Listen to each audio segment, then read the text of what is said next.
যখন ছোটবেলার থেকে পেটে গর্ভ থেকে যখন তাকে দুনিয়াতে আসা পর্যন্ত, দুনিয়ায় দুধ খাওয়া পর্যন্ত, দুধ খাওয়া তানিয়া পালন পর্যন্ত, যেই মা বাবার অন্তরের ভিতরে আল্লাহর ভয় প্রবেশ করিয়া সন্তানকে লালন পালন করবে, ওই মা বাবার সন্তান কোনোদিন মা বাবার অবাধ্য হবে না।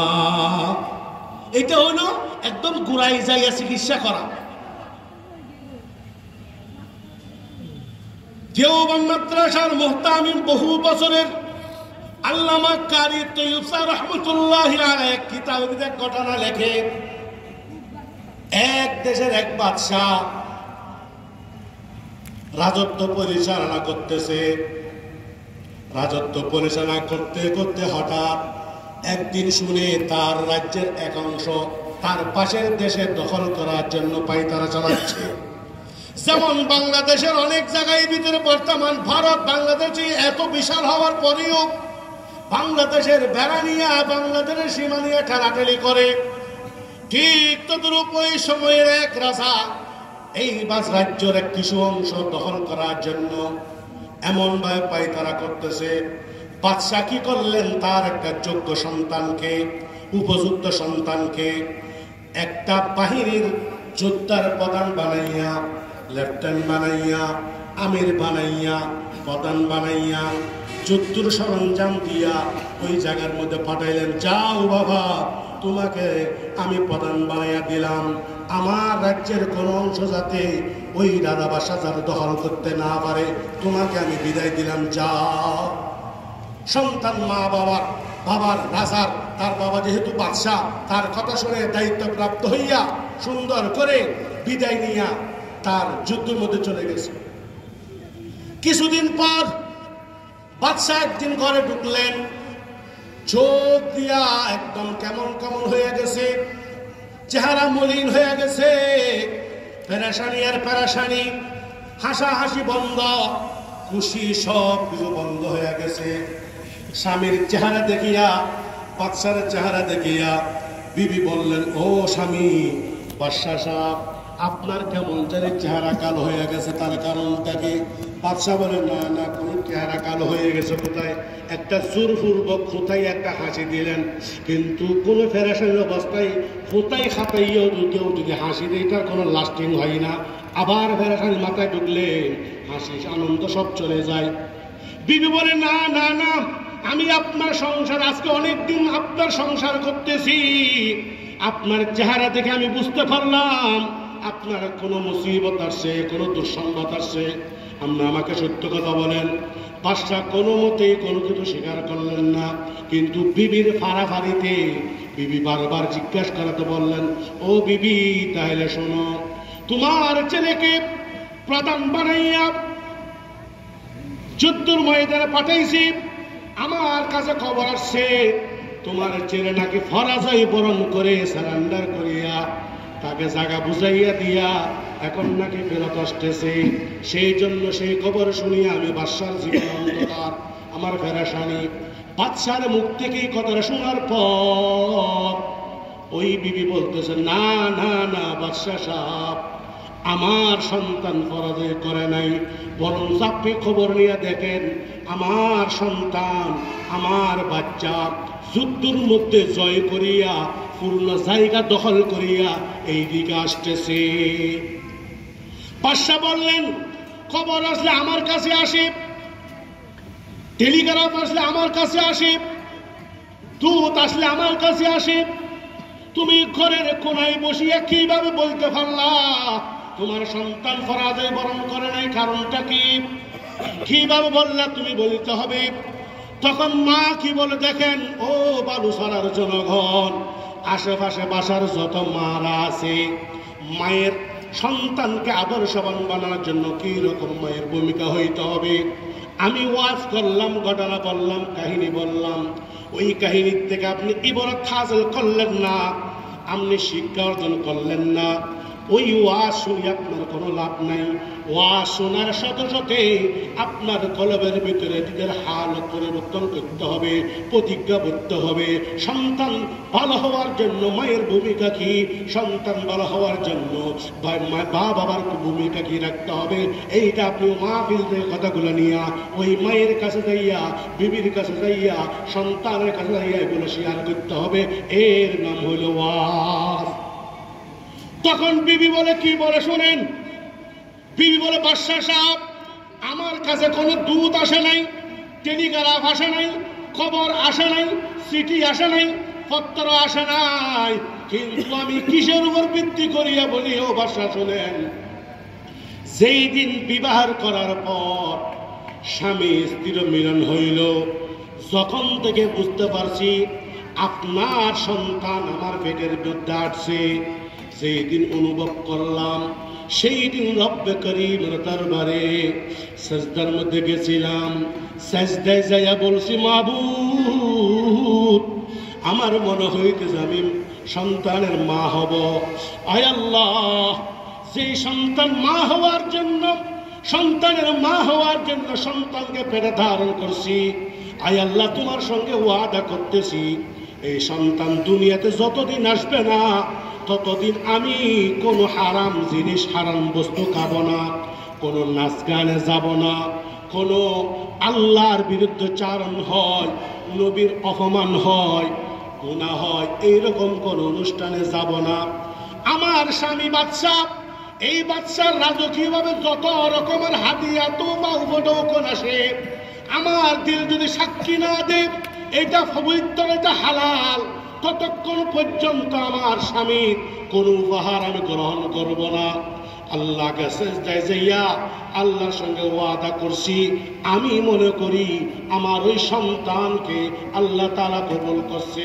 বাদশাহ সাহেব শুনেন, যেই দিন আমার সন্তান দুনিয়াতে আসলো, তখনও আমার বুকের দুধ তার মুখে তুলি দেই নাই।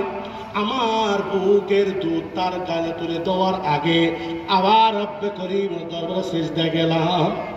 আবার রব্বে করিমের দরবারে সিজদা দিয়ে বলতেছে, আল্লাহ, যেই সন্তান আপনি আমাকে দান করলেন, এই সন্তানকে আমি যতদিন পর্যন্ত দুধ পান করাবো ততদিন পর্যন্ত আমি হারাম খাবো না, কোন নাচ গানে যাব না, আল্লাহ বিরোধী রসুল বিরোধী কোন অনুষ্ঠানে যাব না। আল্লাহ যত জিনিস আমার জন্য গুনার কাজ হয় ওই রকম কোন গুনার কাজ করব না। যতদিন দুধ খাওয়াইছি ততদিন কোনো হারাম খাই নাই, নাচ গানে যাই নাই, ইউটিউব দেখি নাই, টিকটক দেখি নাই। ওই সময়ের ইউটিউব এটা অন্যরকম। আমি কথা বোঝানোর জন্য ইউটিউবের নাম নিলাম, ফেসবুকের নাম নিলাম, গান বাজানোর নাম নিলাম, ছায়াছবির নাম নিলাম। আল্লাহ, যতদিন পর্যন্ত আমার এই সন্তান আমার দুধ খাওয়া শেষ না হবে ততদিন পর্যন্ত তোমার কোনো নাফরমানি করব না, রসুলের নাফরমানি করব না, কোরআনের নাফরমানি করব না, নামাজ বাদ দিব না। আমি ফরজ নামাজ বাদ দিই নাই, সুন্নত মুআক্কাদা বাদ দিই নাই, ওয়াজিব বাদ দিই নাই। কেন কেন কেন? সন্তানকে মানুষের মতো মানুষ করার জন্য।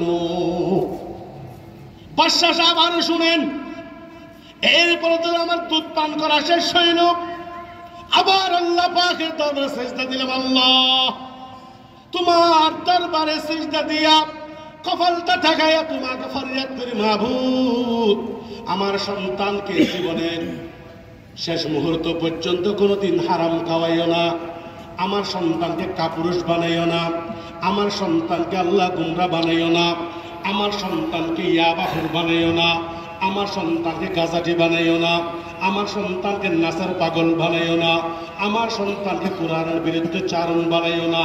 দোয়া করে করে আসতেছি, আর আমার সন্তানকে আমি নিজের হাতে লালন পালন করেছি। ওই 3 শক্তি দিয়া, 3 সেজদা দিয়া, হাজারো কিরিয়াদের চোখের পানির বদৌলতে বলতেছি, আমার সন্তান পরাজয় বরণ করে না। তিক্ত দুরূপ। কয়েকদিন পরে খবর আসতেছে কি, আনে মম্বা শঙ্কর রোজে জঙ্গ বিনি পুষ্টমন, আন মনগর দরমিয়ানে খাক খুবে নেজরে।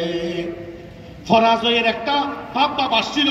তখন বাদশার সন্তান বাহাদুরের সাথে মায়ের দোয়া নিয়া, বাবার দোয়া নিয়া এমন ভাবে লড়াই শুরু করলেন। ওই লড়াইয়ে বলতেছে, আনা বম্বা শমকে রুজে জঙ্গ বিলি পুষ্কমন আনা মনগর দরমিয়ানে খাকে হুবে নেসরে। এই যুদ্ধের মধ্যে জয় করিয়া পুরো রাষ্ট্রকে বিশৃঙ্খলার থেকে বাঁচাইয়া বাদশা কানে উপহার দিলেন। এই কথাটার জন্য বুঝাইতেছি, 24 বছর বয়সী সন্তানের জন্য হুজুরের কাছে আসিয়া তাবিজ তালাশ করবেন, কোন তদবির তালাশ করবেন, ওই তদবিরে কোনো কাজ হবে না, ওই জিনিসটা কোনো কাজ হবে না। সন্তান যখন পেটে আসে তখন সন্তানের জন্য রব্বে করিমের দরবারে দোয়া করেন। সন্তান পেটের ভিতরে আসে, 6 মাস হয়েছে, 7 মাস হয়েছে, আল্লাহ পাকের দোয়া করেন, রব্বি হাবিলি মিনাস সালিহিন, রব্বানা হাব লানা মিন আজওয়াজিনা ওয়া যুররিয়াতিনা কুররাতা আয়ুন ওয়াজআলনা লিল মুত্তাকিনা ইমামা। আল্লাহর কাছে যখন দোয়া করবেন, আল্লাহ পাক যখন কবুল করবে, ওই আপনার কিরিয়াদারি, আপনার চোখের পানি, আপনার রুকু, আপনার সেজদা যখন কবুল করবে, আল্লাহ পাক দুনিয়ার মধ্যে ঘোষণা করে দিল, বান্দা আমার নবীর পরে, শেষ জামানার নবীর পরে, 2 জাহানের সরদার, তাজদারে মদিনা, দিগর কুশায়ে আমিনা, শফিউল মুসলিমিন, রাহমাতাল লিল আলামিন, সাইয়্যিদুল কাউনাইন, ইমামুস সাকলাইন, ইমামুন নবিয়্যিন ওয়াল মুরসালিন, আকায়ে নামদার হযরত মুহাম্মদ রাসূলুল্লাহ সাল্লাল্লাহু আলাইহি ওয়াসাল্লাম দুনিয়াতে নবুয়ত প্রাপ্ত হওয়ার পর কিয়ামত পর্যন্তর জন্য নবুয়তের দরজা বন্ধ। কিন্তু মাহবুবে সুবহানি, কুতুব রব্বানি, গৌস সমতানি, খাজা আব্দুল কাদের জিলানির দরজা, বাইজিদ বুস্তামি রহমতুল্লাহ আলাইহির দরজা, নিজামুদ্দিন আউলিয়ার দরজা, খাজা মুঈনুদ্দিন চিশতি রহমতুল্লাহ আলাইহির দরজা কিয়ামত পর্যন্ত জন্য খোলা। কিয়ামত পর্যন্ত আল্লাহর ওলি আসবে, বুজুর্গ আসবে, ফিরে কামাল আসবে, দরজা বন্ধ হয় নাই, দরজা বন্ধ হয় নাই। আমি আপনি মনে করি আমি তো কৃষিজীবী, আমি তো ব্যবসায়ী, আমি তো চাকরিজীবী, আমি তেমন কোনো লেখাপড়া করা নাই, আমি বড় আলেম হই নাই, আমার বিবিও একজন কলেজ শিক্ষিকা, আমার বিবিও একজন জেনারেল শিক্ষিকা, আমার বিবিও একজন সাধারণ কর্মজীবী, আমার সাধারণ গৃহস্থী, আমাদের ঘরের ভিতরে আমি সিএনজি চালাই, আমি রিক্সা চালাই, আমি অটো রিক্সা চালাই, আমি ট্রাক চালাই, আমি শ্রমিক। আমার ঘরে কিভাবে আল্লাহর ওলি পয়দা হবে? ও দুনিয়ার মানুষ, পৃথিবীর মধ্যে যত বুজুর্গ আনে দিন দুনিয়ার থেকে বিদায় হয়ে গেছে, সকলের বাবা আলেম নয়, সকলের বাবা বড় বুজুর্গ ছিল না, সকলের বাবা বড় পীর ছিল না, কিন্তু তাদের মা বাবা আল্লাহওয়ালা হওয়ার কারণে, আবেদা হওয়ার কারণে, আবেদ অর্থ হইল আলেম ছিল না, কিন্তু সাধারণ মানুষ আল্লাহকে ভয় করত, রসুলকে মহব্বত করত, আশেক রসুল ছিল, রসুলের প্রেমে বেশি বেশি দরুদ পড়ত, নামাজ কাজা করত না, ফরজ নামাজ আদায় করত, ওয়াজিব নামাজ আদায় করত, সুন্নত মুআক্কাদা আদায় করত, কোরআন তেলাওয়াত করত। আল্লাহ তাআলা ওই আবেদ সালেহা আবেদার ঘরের ভিতরে বড় বড় বুজুর্গ তৈরি করে দিয়েছে। সুবহানাল্লাহ। এই দরজা এখনো বন্ধ হয় নাই। সুতরাং এই বালুসারার জনগণ আপনার জন্য এই বালুসারা তালিমুল কোরআন মাদ্রাসা হেফজখানা, এটা আল্লাহর পক্ষ থেকে নিয়ামত, আল্লাহর পক্ষ থেকে নিয়ামত। এক সময় যখন মানুষ আলেম উলামার বয়ান শুনত, তখন সন্তানকে হাফেজে কোরআন বানানোর জন্য দেশের এক প্রান্ত থেকে আরেক প্রান্ত পাঠাই দিত। ভালো কোনো মাদ্রাসা এক জায়গায় ছিল না, কোনো জায়গায় কোনো যার পরিস্থিতি অনুযায়ী এক জায়গায় পাঠাই দিত।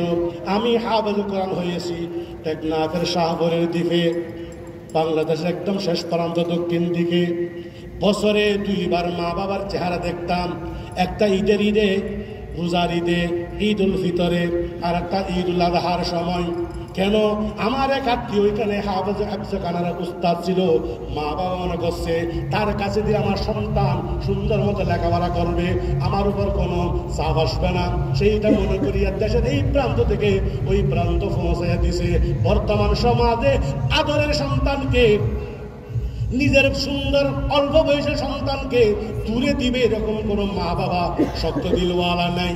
আল্লাহ তাআলা বলতেছে, ও দুনিয়ার মানুষ, আমি চাইতেছি তোমাকে জান্নাতের বাসিন্দা বানানোর জন্য।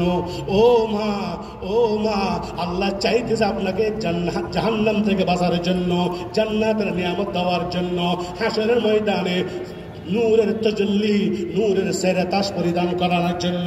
সেই জন্য আল্লাহ পাক বর্তমান সমাজে অলিতে গলিতে জায়গায় জায়গায় নূরানি মাদ্রাসা, হেফজখানা, তাহফিজুল কোরআন মাদ্রাসা জায়গায় জায়গায় দিয়া আল্লাহ তাআলা কিয়ামতের সমস্ত নিয়ামতগুলো আপনাকে দেওয়ার জন্য বসে রয়েছে।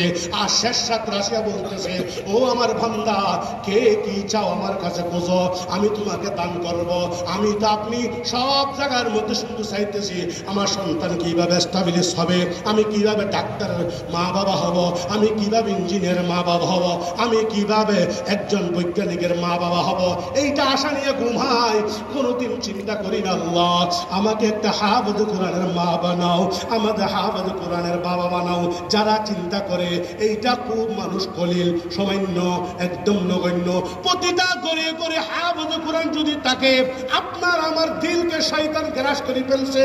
আমি মনে করছি আমি যদি ডাক্তারের মার বাবা হয়, আমার এই ডাক্তার সন্তান আমাকে লালন পালন করবে। আমার সন্তান যদি ইঞ্জিনিয়ার আর ব্যারিস্টার হয়, আমার মা বাবাকে সে লালন পালন করবে। এইটা হলো শয়তানের সবচেয়ে মারাত্মক দুঃখার চেয়ে একটা বড় দুঃখা। সন্তান শয়তানের মারাত্মক দুঃখার মধ্যে সবচেয়ে বড় মারাত্মক দুঃখ হলো সেটা। অনেক ওলামায়ে কেরাম বয়ান করে আপনার সন্তান 5 জন, ওই 5 জন সন্তান থেকে একটা হাফেজ কোরআন বানান, প্রয়োজনে একজনকে আলেম বানান, আর গুলাকে অন্য ডিপার্টমেন্টে পড়ান। এটা হলো 2য় চ্যাপ্টার। এই বালুসরা তালিমুল কোরআন মাদ্রাসার একটা বিভাগ হইল নূরানি বিভাগ। এই নূরানি বিভাগের লেখাপড়া করা, এই নূরানি বিভাগ পড়া, রিক্সাওয়ালা, ভ্যানওয়ালা, রিক্সা চালক, শ্রমিক, ড্রাইভার, মেম্বার, চেয়ারম্যান, মিনিস্টার, প্রধান উপদেষ্টা, সর্ব উপদেষ্টা, পুলিশ, আর্মি, বিডিআর, আলেম, হাফেজ, কারি, মুফতি, মুহাদ্দিস, সকল স্তরের সকল নরনারীর জন্য কিন্তু কিছু কোনো একটা সিলেবাস শিক্ষা অর্জন করা বাধ্যতামূলক ফরজ। ওই ফরজ সিলেবাসের নাম হইল বর্তমান সমাজের নূরানি। এই নূরানির সিলেবাস প্রত্যেকটা সন্তানকে পড়া। 5 জন সন্তান, একজনকে ডাক্তার বানাবো, ডাক্তারকে বাদ দিবেন সেই সুযোগ নাই। ইঞ্জিনিয়ার বানাবো আরেকটাকে, এইটাকে নূরানি পড়ালাম না, সেইটা হবে না। আরেকটাকে ব্যারিস্টার বানাবো, সেইটাকে নূরানি পড়ালাম না, সেইটা হবে না। আরেকটাকে বড় মাস্টার ডিগ্রি পাস করাবো, তাকে নূরানি পড়ালাম না, সেইটা হবে না। ওই ডাক্তার, ওই ইঞ্জিনিয়ার, ওই ব্যারিস্টার যা কিছু পড়ান না কেন, ওই 5 জন সন্তানকেও সর্বপ্রথম নূরানি শিক্ষা দিতে হবে বাধ্যতামূলক। কেন? এটা হলো ফরজ। ঘরের ভিতরে টাকা পয়সা বেশি থাকলে আপনি পোলাও, বিরিয়ানি, সিংমা, কবুতর সব খাবেন। তার থেকে টাকা কম থাকলে মধ্যবর্তী খাবেন। একবারে টাকা না দিলে কমপক্ষে আলু ভর্তা দিয়ে খাইলেও জীবনকে যা বাঁচাইতে হবে। এইটা হলে আপনার জন্য ফরজ জরুরি। ঠিক তদ্রূপ আপনার তৌফিক আছে, আপনার সন্তানকে জল পেরেছে সব বানান, কোনো সমস্যা নাই। কিন্তু সর্বপ্রথম নূরানির শিক্ষা দেওয়া আল্লাহর পক্ষ থেকে, রসুলের পক্ষ থেকে ফরজ, ঠিক কিনা?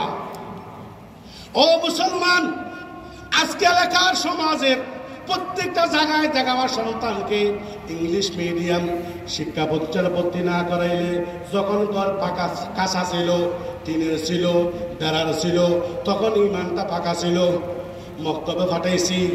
এখন যখন ঘর পাকা হয়ে গেছে, বিল্ডিং এর মালিক হয়ে গেছি, টাকার এখন কোনো অভাব নাই, এখন আমার সন্তানকে ইংলিশ মিডিয়াম স্কুলে পড়াইতে হবে। একটু টুসটাস ইংরেজি বলতে না পারলে আমার ভালো লাগে না। স্কুলে যাইয়া বাই বাই, ওই বাই বাই বলে আপনার এত সুন্দর লাগে। নূরানিতে যাইয়া ইনশাআল্লাহ, মাশাআল্লাহ, জাযাকাল্লাহ, থ্যাংক ইউ বলতে, থ্যাংক ইউ বলে এত ভালো লাগে, আর জাযাকাল্লাহ বলে না ভালো লাগে না। এটা হলো ইমানের দুর্বলতা, ইমানি ক্যালসিয়ামের অভাব। যেই ভাষাগুলো আমার নবী ব্যবহার করেছেন, আমি আশিক রাসূল যদি হয়ে থাকি, ওই আশিক রাসূলের ভাষা হইতে হবে আমার নবীর ভাষা। মাশাআল্লাহ, আলহামদুলিল্লাহ, জাযাকাল্লাহ, ইনশাআল্লাহ, সুবহানাল্লাহ, এইগুলো হলো মুসলমানের ভাষা। প্রতিটা ভাষায় ভাষায় দোয়া করতে হবে। এই জন্য সন্তান ভালো হওয়ার জন্য, সন্তান মা বাবার সেবা করার জন্য, সন্তান মা বাবার আদর্শ মানার জন্য, ভালো হওয়ার জন্য সর্বপ্রথম সন্তানকে আল্লাহর ঘর, রসুলের ঘর আমাকে চিনাইতে হবে। আমি বাবা হয়ে গেছি, এখন নামাজ আমিও পড়ি না, আমার সন্তান সেই জন্য নামাজ পড়ে না।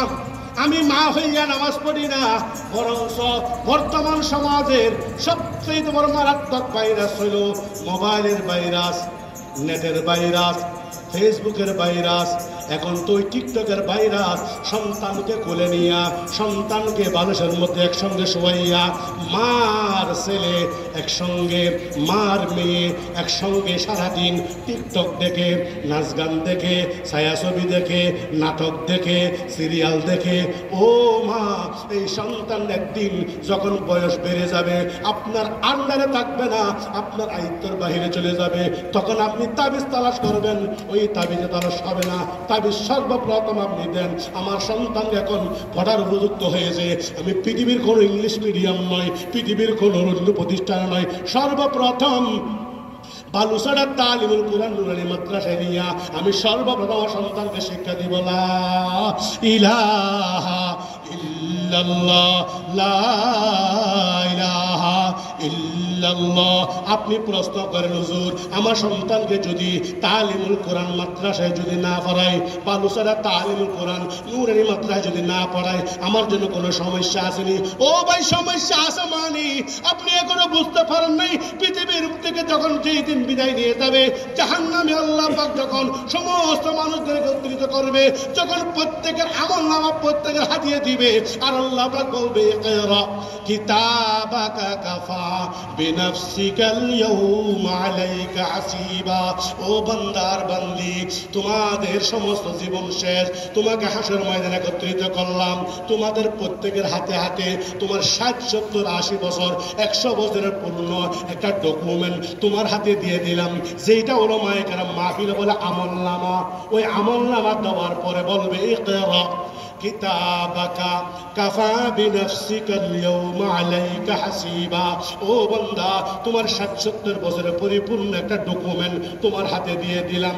আল্লাহ পাকের বিচার কোন জুলুমের বিচার নয়, আল্লাহ পাকের বিচার অক্ষরে অক্ষরে হবে। আল্লাহ পাক মানুষকে ছাড় দে, কিন্তু ছেড়ে দেয় না, সুযোগ দে। আমার বান্দা তওবা করে কিনা? বান্দা যদি তওবা করে, বান্দা যদি আল্লাহর দিকে যদি ফিরে আসে, তখন আল্লাহ সুবহানাহু ওয়া তাআলা ওই বান্দার জিন্দেগীর তামাম গুনাহ মাফ করিয়া দে। এখন আমরা তো মনে করি আমি গুনাহ করতেছি, একদিন আল্লাহর কাছে তওবা করব, মাপ চাইব, তখন আমি ভালো হয়ে যাইব। এই নিয়তে কেউ যদি তওবা করে, গুনাহ করে, আমি গুনাহ করতেছি, আমি গুনাহ করলাম, তওবা করতেছি, আল্লাহ আমাকে মাফ করিয়া দাও, মনের ভিতরে নিয়ত আছে, আবার সুযোগ পাইলে সে গুনাহ আবার করব, খোদার কসম এই রকমের তওবা যদি কোটিবার যদি করে, আল্লাহর কাছে গ্রহণযোগ্য না। তওবা কাকে বলা হয়? তওবা হইতেছে এমন ভাবে নিয়ত করা যে আমি যে গুনাহ করছি, লজ্জিত হয়েছি, আর জিন্দেগিতে সেই পাপ করব না। আয় আল্লাহ, তোমাকে সাক্ষী রাখি ওয়াদা করি, সেই পাপ সেই গুনাহ করব না। যা কিছু আমি গুনাহ করতে লজ্জিত হইলাম, আর ওয়াদা করতেছি করব না। এটা অন্তরের ভিতরে খালেস 100% নিয়ত ঠিক করিয়া তওবা করবেন। আল্লাহ পাক আপনাকে জীবনের যত গুনাহ আছে সবগুলো মাফ করে দিবে। সুবহানাল্লাহ। সুতরাং আমরা গুনাহগার। এই রমজান মাস আসতেছে, সাহারি খাওয়ার জন্য প্রতিদিন প্রতি ঘরে ঘরে সবাই উঠবে। এইটা এমন বড় সুযোগ, সাহারির আগে পরে কোনো আজান দেয় নাই, আরো কিছুক্ষণ সময় আছে। ও মারা, নিজের স্বামীকে একটু পা গুলা টিপে টিপে মাথার মধ্যে হাত ঘুরাইয়া বলে একটু স্বামীকে জাগ্রত করিয়া দাও, আর বলেন স্বামী গো তোমার 2 হাত জোর করে তোমার কাছে ক্ষমা চাই, মাপ চাই। ও স্বামী একটু উঠেন না, আল্লাহ পাক নিজের আসমানে আসছে, নিজের আসমান আসিয়া ডাকতেছে জিন্দগির সমস্ত খতর মাফ করার জন্য, গুনাহ মাফ করার জন্য। ওই রকম বলে বলে স্বামীকে উঠাইয়া 2 রাকাত তাহাজ্জুদের জন্য দাঁড় করাইয়া দেন। আর যারা পুরুষ মানুষ ইবাদত গুজার নামাজি, আপনার বিবি নামাজ পড়ে না, আপনার বিবি আল্লাহর কাছে কান্নাকাটি করে না, ওই বিবির কদমের মধ্যে আপনি একটু সুন্দর তারে ডাকিয়া দেন, মাথার মধ্যে হাতটা বুলান, আদরের বাসা দিয়া মহব্বতের বাসা তাকে বলেন বিবি গো এই রমজান মাসের একটা নফল আদায় করলে ফরজের সওয়াব, একটা ফরজ আদায় করলে 70টা ফরজের সওয়াব।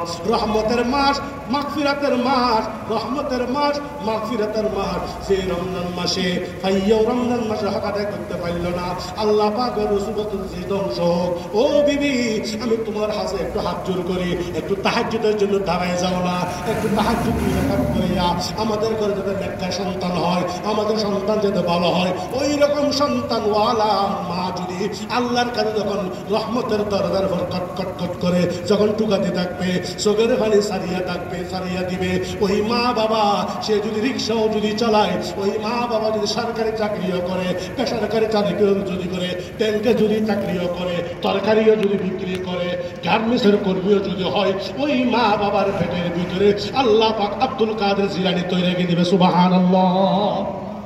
আমি মনে করে করলাম যে আমি আলেম হইলে আলেমের করে আলেম হবে না, এটা ভুল কথা। আবেদা হইতে হবে, আবেদ হইতে হবে, আবেদ মানে আলেম নয়। কিন্তু আল্লাহ পাকের ভয় অন্তরের ভিতরে আছে। আমার আশপাশের কিস্তির সঙ্গে সুদের সঙ্গে সবাই জড়িত, আল্লাহকে ভয় করিয়া কোন সুদের সঙ্গে জড়িত হইতেছি না, এটা হইল আবেদ। আল্লাহ পাকের ইবাদত করতেছে, আল্লাহকে ডাকতেছে, কোনো গান বাজনা সে তোয়াক্কা করে না। অনুষ্ঠান হইলে অনেক সময় দেখা যায় নিজে নামাজি, নিজে বড় আবেদ, সব ঠিক আছে, কিন্তু যখন সন্তানের বিবাহের দিন যখন আসে তখন সে আবেদের কথা, নামাজের কথা, তাবলীগের কথা, মিলাদের কথা সব কিছু ভুলে গেছে, সব ভুলে গেছে। তার মেয়ের অনুষ্ঠানের জন্য ডিজে গানের ব্যবস্থা, প্যাকেজের ব্যবস্থা, গান বাজানোর ব্যবস্থা সব করে, আর মুখ দিয়ে বলে এটা আজকাল ছেলেমেয়ের একটু অস আছে, এটা করতে চায় না। না না, বিবাহ কি জিনিস সেইটা আপনি বুঝলেন না। কেউ যদি এই বালুসারার মধ্যে যদি আমি একটা 10 তলা বিল্ডিং করবো, 10 তলা বিল্ডিং কেউ যদি করতে চায়, কাজ শুরু করার দিন একটা খতম শরীফ কোরআনটা খতম করায়, কেউ বুখারী শরীফ সহ পড়ায়, আলেম ওলামাকে ডাকে, এলাকার গণ্যমান্য মানুষকে ডাকে, একটু দোয়া করে, একটু প্রার্থনা করে, তারপরে এই কাজটা শুরু করে। কেন মনে করছে এটা আমার একটা বড় কাজ, এই কাজটা যাতে আমি 10 তলা বিল্ডিংটা করতে পারি, কোনো আফাদ বলিয়া যাতে না আসে, কোনো মুসিবত যাতে না আসে, কোনো অসুবিধা যাতে না হয়, সেইটাকে তোয়াক্কা করিয়া, সেইটাকে সে প্রাধান্য দিয়া, সেইটাকে মানিয়া একটা দোয়ার অনুষ্ঠান করে। আলেম ওলামার কাছে যায়, অনেকে একটু ভারী ফানা নিয়ে আসে, একটু পানি ছিটে, একটু গর্তা বন্ধ করায়, একটু জায়গাটা বন্ধ করায়। কেন কেন কেন? কোনো খারাপ জিনিস না ঢোকার জন্য। ঠিক তদরূপ ভাবে আপনার মেয়ে মানি, আপনার মেয়ের বিবাহ মানি, আপনার ছেলের বিবাহ মানি, নতুন একটা প্রজন্ম এই বিবাহের মাধ্যমে আপনার ঘরের প্রদীপ জ্বালাবে, আপনার ঘরের মালিক হবে, আপনার সম্পত্তির মালিক হবে। আপনি দুনিয়ার থেকে চলে গেলে আল্লাহর কাছে ফরিয়াদ করবে, রব্বির হামহুমা কামা রব্বায়ানি সগীরা। আল্লাহর কাছে গুনাহ মাফ চাইবে, আল্লাহর কাছে ফরিয়াদ করবে, কবরে জিয়ারত করবে। ওই রকম সন্তানের দুনিয়াতে আসার জন্য একটা সিস্টেম হলো বিবাহ শাদী।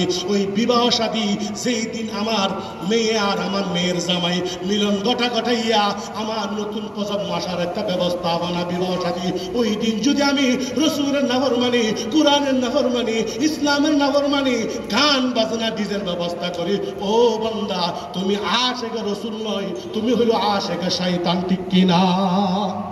আমি আশিকে রাসূল নাম দিলাম, কিন্তু আমার মেয়ের বিবাহে আমি টাকার থেকে বিভিন্ন জায়গার থেকে ডিজে ফাটি আনলাম, গান বাজনা করলাম, ঢোল বাজাইলাম, সারা রাত নাচাইলাম।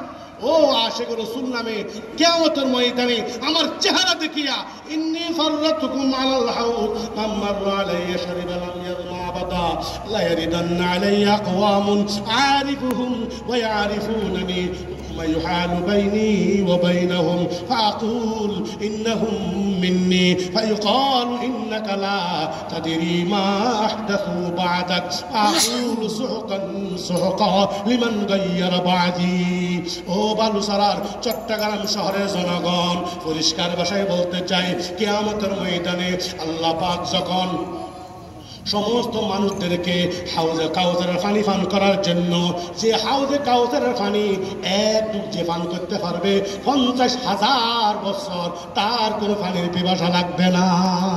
50,000 বছর মানে আখিরাতের 50,000 বছর, দুনিয়ার কয় লক্ষ বছর আল্লাহ তাআলা জানে। আল্লাহ রাসূল প্রিয় হাবিব সাল্লাল্লাহু আলাইহি ওয়াসাল্লাম অগণিত অসংখ্য পেয়ালা দিয়া উম্মতকে পানি পান করাতে থাকবে, দলে দলে আসবে, দলে দলে পানি খাবে আর যাবে। এমত অবস্থায় বিরাট এক বড় জামাত, বিরাট বড় এক দল ওই হাউজে কাউসারের পানি পান করার জন্য রাসূলের দিকে তারা ছুটে আসবে। যেই মুহূর্তে রাসূল তাদেরকে পানি পান করার জন্য প্রস্তুত হবে, তারা পানি পান করার জন্য প্রস্তুত, ওই সময় রব্বে করিমের পক্ষ থেকে একটি পার্টিশন হয়ে যাবে। তখন আল্লাহ রাসূল আল্লাহকে বলবে, ইয়া আল্লাহ আরিফুহুম ওয়া ইয়ারিফুনানি, আল্লাহ আমি তাদেরকে চিনি, তারা আমার উম্মত, তারাও আমাকে চিনে তাদের রাসূল হিসাবে। সুম্মা ইউহালু বাইনি ওয়া বাইনাহুম, কিন্তু এখন তাদের মধ্যে আর আমার মাঝখানে এখানে একটা পার্টিশন হয়ে গেল, পর্দা হয়ে গেল, দেওয়াল হয়ে গেল। তখন আল্লাহ পাক বলবে, হে রাসূল, ও আমার প্রিয় নবী মুহাম্মদ রাসূলুল্লাহ সাল্লাল্লাহু আলাইহি ওয়াসাল্লাম, ইন্নাহুম মিন্নি ফায়ুকালু ইন্নাকা লা তাদরি মা আহদাথু বা'দাক ফাআকুলু সুহকান সুহকা লিমান গায়্যারা বা'দি। হে রাসূল, তারা আপনি জানেন না দুনিয়া থেকে আসার পর আশিক রাসূল নাম দিছে ঠিক, কিন্তু তাদের বিবাহ, তাদের শাদীতে, তাদের সন্তানকে মানুষ যখন করতে যাইয়া তারা ইসলামের দ্বার নাই, সুন্নতের দ্বার নাই। বিবাহ শাদী যখন করছে তখন ডিজে পার্টি করছে, নাচ গান করছে, অনুষ্ঠান করছে, ছেলে মেয়ে একা কিভাবে বসাইয়া সুন্দর করে মিষ্টি বরণ করেছে, যেটা ইসলামের জন্য হারাম, ওই রকম কাজ করে আবার রসুলের সুন্নির নাম দিছে। ও রসুল, আপনি জানেন না দুনিয়ার ভিতরে আপনি যেটাকে হারাম করছেন তারা সেইটাকে হালালের পক্ষে বানাইয়া ওই গুনাহগুলোর ভিতরে ব্যস্ত ছিল। আল্লাহ পাক যখন এই কথাটা জানাইয়া দিবে তখন রাসূলের চেহারা মুবারক লাল হয়ে যাবে আর রাগান্বিত হয়ে বলবে, সুহকান সুহকা সুহকান সুহকা লিমান গায়্যারা বা'দি, দূর হয়ে যাও, এখান থেকে বিতাড়িত হও, তোদের উপর আল্লাহর লানত হোক, তোদের উপর আল্লাহর গজব হোক, তোরা দূর হয়ে যা, সুহকান সুহকা, দূর হয়ে যা, এখান থেকে চলে যাও। রাসূলের চেহারা মুবারক খারাপ হয়ে যাবে। আমি তো আশিক রাসূল নাম দিলাম, আমার মেয়ের বিবাহে সুন্নতের কোনো নামগন্ধ নাই। আমি আশিক রাসূল নাম দিলাম, আমার ছেলের বিবাহের মধ্যে সুন্নতের কোনো নামগন্ধ নাই। আমি যৌতুকের জন্য এমনভাবে ফাড়াফাড়ি লাগাইলাম যে এটার যৌতুক বন্ধের জন্য রাসূল বিবাহকে এত সুন্দর করছে, এত আসান করছে, এত সহন করছে, এত সহজ করছে, বিবাহের মতো সুন্দর সহজ কাজ পৃথিবীতে আর হইতে পারে না। কিন্তু এখন আমরা ওই বিবাহকে এত কঠিন করছি যে বিবাহের বয়স 35 হয়ে গেছে, ছেলের বয়স 40 হয়ে গেছে, এখনো বিবাহ করতে পারে না। মেয়ের বয়স বিবাহ 20 বছর হয়ে গেছে, 25 বছর হয়ে গেছে, যৌতুক ছাড়া তার বিবাহ নেই। এই জন্য ও বালুসারা জনগণ, সন্তান আপনার জন্য আল্লাহর কাছে কান্নাকাটি করার জন্য সর্বপ্রথম নিজে আল্লাহওয়ালা হইতে হবে, মা আল্লাহওয়ালা হইতে হবে, বাবা নামাজ হইতে হবে, মা নামাজ হইতে হবে, মা ফরদা মানতে হবে, বাবা ফরদা মানতে হবে, দান কাজনা সবগুলা বাদ দিতে হবে। সন্তানকে মানুষ করার জন্য সর্বপ্রথম ওই বালুসারা তালিমুল কোরআন নূরানি মাদ্রাসায় ভর্তি করাইবেন। সে 3 বছরের ভিতরে রসুলের 65 হাদিস, রসুলের 65 হাদিসে মুখস্থ করবে। ওই 65 হাদিস যখন মুখস্থ করবে, ওই 3 বছরের ভিতরে রসুল সাল্লাল্লাহু আলাইহি সাল্লামের 65 হাদিস অর্থ সহ মুখস্থ করাবে। ওই একটা হাদিস, আল মুসলিমু মান সালিমাল মুসলিমুনা মিন লিসানিহি ওয়া ইয়াদিহি খাঁটি মুসলমান ওই ব্যক্তি যাহার হাত ও মুখ হইতে অপর মুসলমান নিরাপদ থাকে। ওই হাদিস যখন সে পড়ছে তখন মা বাবা এলাকা কোন রকমের গুন্ডাই করা তো দূরের কথা, কোনোদিন মানুষকে গালি দিবে না। ওই নুরানি মাদ্রাসা তাকে পড়াইছে সিবাবুল মুসলিমি ফুসুকুন ওয়া কিতালুহু কুফর, মুসলমানকে গালি দেওয়া ফাসিকি, হত্যা করা কুফরি। ওই নুরানি মাদ্রাসায় যাইয়া সে শিখবে কি লা ইয়াদখুলুল জান্নাতা জাসাদুন গুদিয়া বিল হারাম, গজব করে খানা খাওয়া, রাষ্ট্রের টাকা আত্মসাৎ করা, দুর্নীতি করা সবগুলো হারাম। ওই শিক্ষা থেকে বঞ্চিত হয়েছে বিদায়, ওই শিক্ষা অর্জন করলে বিদায় গত 15 বছর 16 বছরের এই দেশের রাজত্ব করিয়া গরিবের সবগুলো হাত মারিয়া এই দেশের কোটি কোটি টাকা বিদেশে পাচার করছে কেন? ওই নুরানি মাদ্রাসায় যদি যাইয়া ছোটবেলা যদি সে যদি পড়তো আল মুসলিমু মান সালিমাল মুসলিমুনা মিন লিসানিহি ওয়া ইয়াদিহি, নুরানি মাদ্রাসায় যাইয়া যদি এই হাদিসটা সে পড়তো তাইলে আয়না ঘর বানাতো দূরের কথা, আয়না ঘর বানানোর কোনোদিন স্বপ্ন সে দেখতে পারতো না, কল্পনা পর্যন্ত করতে পারতো না। কেন? আমার রাসূল বলেছে সিবাবুল মুসলিমি ফুসুক ওয়া কিতালুহু কুফর। আমার রাসূল বলেছে আল